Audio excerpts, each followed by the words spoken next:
جسم الإنسان يتكون من مجموعة من الأجهزة، والأجهزة دي عبارة عن مجموعة من الأعضاء بتشتغل مع بعضها البعض من أجل بقاء الكائن الحي.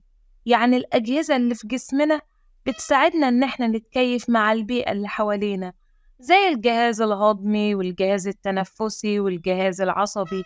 النهاردة هناخد جهاز منهم وهو الجهاز الهضمي. حد عمره سأل نفسه السؤال ده؟ إحنا ليه بناكل؟ إيه يا مس السؤال ده؟ يعني إيه ليه بناكل؟ بناكل عشان بنجوع، بناكل عشان نكبر، بناكل عشان لما بنعمل أي مجهود بنحس بالجوع.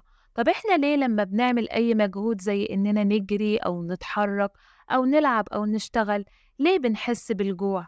ده لأننا استهلكنا وخلصنا كل الأكل اللي موجود في جسمنا، والأكل ده هو اللي بيمد جسمنا بالطاقة، والطاقة دي مهمة وضرورية جدا لجسمنا، عشان من غير الطاقة دي مش هنقدر نعمل أي حاجة. الطاقة دي اللي بتخلينا نقدر نجري ونتحرك ونلعب ونفكر ونذاكر ونشتغل وحتى ننام. فعلشان كده كل أجهزة الجسم محتاجة للطاقة عشان تقدر تشتغل. القلب محتاج الطاقة علشان يقدر ينبض، الرئتين محتاجة طاقة عشان تقدر تتنفس، والعقل محتاج الطاقة عشان يقدر يفكر. الجهاز الهضمي ومن اسمه ده الجهاز اللي بيهضم وبيفتت الأكل ويحوله لعناصر غذائية يقدر الجسم يستفيد منها ويحصل على الطاقة. أنا مثلا لما أجي آكل سندوتش، يا ترى إيه اللي بيجراله؟ هل أنا بستفيد منه كده على طول مرة واحدة، ولا لازم الأول يمر بشوية مراحل علشان يتهضم؟ السندوتش في الأول بيكون في صورة معقدة، فعلشان يتهضم لازم يمر بشوية مراحل علشان يتحول من الصورة المعقدة لصورة بسيطة ويتهضم والجسم يقدر يستفيد منه. وعلشان المراحل دي تحصل، الأكل بيعدي على كل أعضاء الجهاز الهضمي اللي كل عضو فيهم له وظيفة بيقوم بيها علشان يهضم الأكل. تركيب الجهاز الهضمي، قلنا أي جهاز بيتكون من مجموعة من الأعضاء. أعضاء الجهاز الهضمي بيبدأ بالفم، البلعوم، المريء، المعدة، الأمعاء بنوعيها، أمعاء دقيقة وأمعاء غليظة، وبينتهي بفتحة الشرج.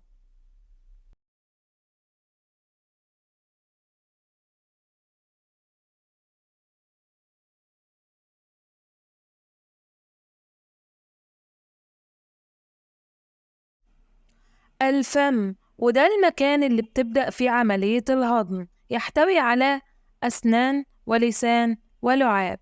لما تيجي تاخد قطمة من أي طعام وتمضغ كويس، الأسنان بتفتت وتطحن الطعام لحتت صغيرة، واللسان بيقلب الطعام وبيخلطه باللعاب علشان يبقى طري ولين ويسهل بلعه. أما اللعاب اللي عبارة عن مية أو سائل موجود في الفم بيرطب الطعام وبيطريه علشان يسهل هضمه وبلعه. بعد كده الأكل بينزل من الفم يروح للبلعوم ويمشي فيه، والبلعوم يزقه جوه أنبوبة كلها عضلات اسمها المريء. عضلات المريء دي هي اللي بتحرك الأكل توديه للمعدة. المعدة، وده المكان اللي بيتحول فيه الطعام إلى سائل زي المية. إزاي بقى؟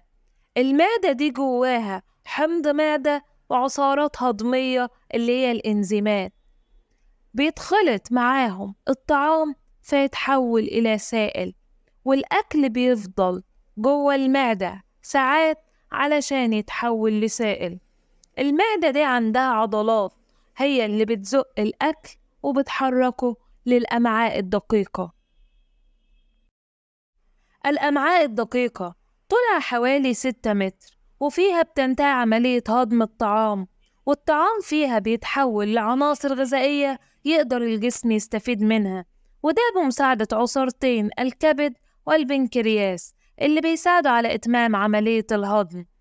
جدار الأمعاء الدقيقة بيمص العناصر الغذائية اللي طلعت زي الكالسيوم والحديد، والعناصر الغذائية دي بتدخل وتمشي جوه شعيرات دموية دقيقة اللي الدم بيمشي فيها. وطبعا الدم ده ماشي في الجسم كله، فياخد العناصر الغذائية ويوزعها على الجسم كله، فالجسم يقدر يستفيد من الطعام.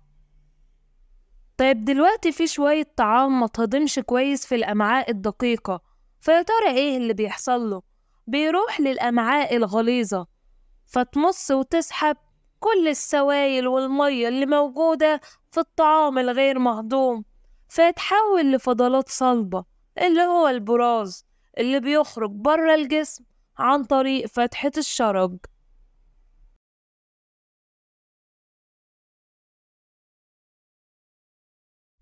علشان نحافظ على صحة الجهاز الهضمي في شوية حاجات لازم نعملها. نمضغ الطعام كويس جدا، نمارس الرياضة باستمرار، ما نكترش من الأطعمة المليانة بالدهون، ونكتر من تناول الخضار والفواكه والأطعمة الصحية. نبتعد عن التدخين علشان بيعمل عسر هضم وقرحة المعدة.